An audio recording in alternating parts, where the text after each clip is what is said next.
Hello, my self नवीन कुमार। और एक company है जिसका नाम है आलोक इंडस्ट्रीज।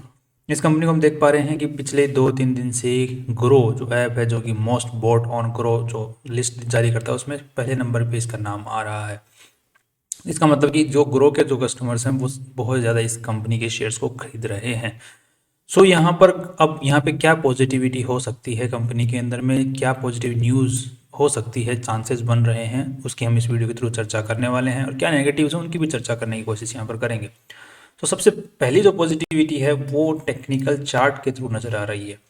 अगर चार्ट को हम चेक करते हैं तो क्लियरली कंपनी का जो स्टॉक था वो नीचे की तरफ में डाउनवर्ड था, और अब एक बॉटम बनाने के बाद में रिसेंटली जो इसने जो प्रीवियस जो बॉटम था उसको क्रॉस किए पहले ही वापस ऊपर की तरफ में छलांग मार गया, जिसकी वजह से एक मार्केट में पॉजिटिविटी बनी कि अगर पिछले वाले जो बॉटम है उसको अगर नीचे क्रॉस नहीं किया, इसका मतलब अब वापस यहाँ से उछाल स्टार्ट हो सकता है, बिकॉज ये बॉटम बन चुका है टेक्निकली। बट ध्यान रखिएगा, यहाँ पर जो प्रीवियस रेजिस्टेंसेज हैं जो कि कंपनी के स्टॉक ने 2 बार फेस किया है, उस रेजिस्टेंस लेवल को इसने क्रॉस नहीं किया है, वो है 30 का लेवल।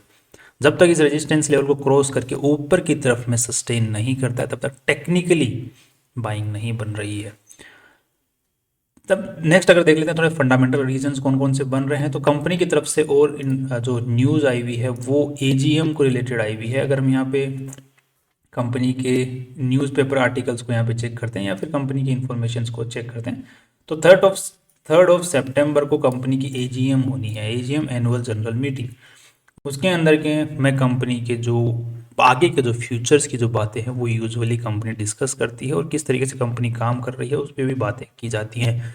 तो जो फ्यूचर के जो प्लान्स होते हैं उनके बारे में, तो यहाँ पर एक पॉजिटिविटी निकल के आ रही है, क्योंकि आलोक इंडस्ट्रीज रिलायंस की एसोसिएट कंपनी है, रिलायंस की कंपनी है, राइट। रिलायंस का पैसा लगा पड़ा है, 40% इसमें रिलायंस ही बैठी है।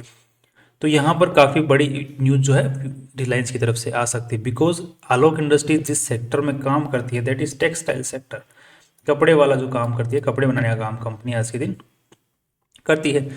तो यहाँ पर उस एजीएम की वजह से पॉजिटिविटी है कि कुछ ना कुछ अच्छी न्यूज़ आ सकती है। साथ में ही जो बांग्लादेश में अभी जो हालत ख़राब हुई है उसके अंदर में बांग्लादेश की जो कंपनियां हैं, कपड़ा बनाने वाली जो कंपनियां हैं, जो कि यहाँ से धागा खरीदती थी इंडिया से, उन्होंने काफ़ी जो कुछ कंपनियां हैं उनके कॉन्ट्रैक्ट जो है कैंसिल किए हैं धागा खरीदने वाली कंपनियों से, राइट। जैसे अक्सर स्पिनटेक्स नाम से जो अभी राइट इशू के थ्रू और पैसा उठा रही है, उसका कॉन्ट्रैक्ट कैंसिल किया है बांग्लादेश की कंपनी ने।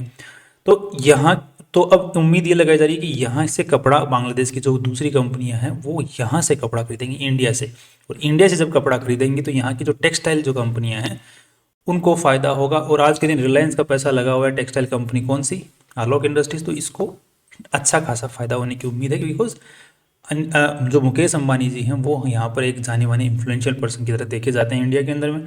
तो सबसे ज़्यादा प्रॉफिट उसको होने की उम्मीद थी कि सबसे ज़्यादा बड़ा ऑर्डर्स किसको मिल सकता है, आलोक इंडस्ट्रीज़ को, because of the Mukesh Ambani और रिलायंस इंडस्ट्रीज इन्फ्लुएंस। तो दूसरा रीज़न ये देखा जा रहा था पॉजिटिवली। इसी के साथ में अगर कंपनी की, तो ये मेन जो पॉजिटिव रीजन थे, ये 2 मेन रीजन थे, और साथ में टेक्निकली भी चार्ट बन रहा था, पर टेक्निकली अभी पूरा अच्छे से नहीं बना।